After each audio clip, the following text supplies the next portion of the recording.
Imagine a planet with rivers, lakes, maybe even rain.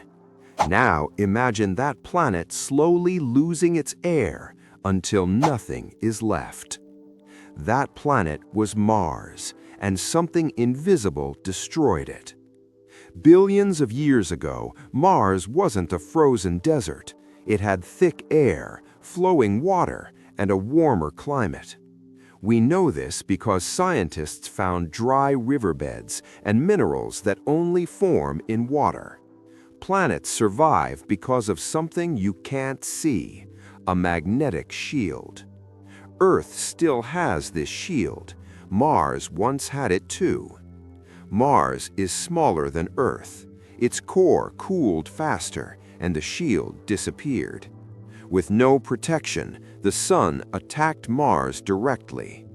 Over millions of years, the Sun stripped Mars of its air, molecule by molecule.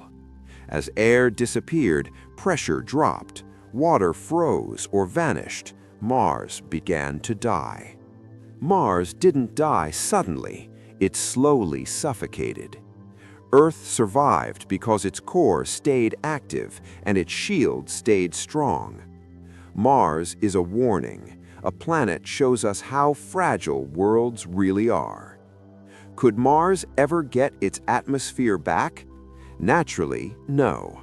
Artificially, maybe. Mars lost its atmosphere because it lost protection. If you love space mysteries like this, subscribe.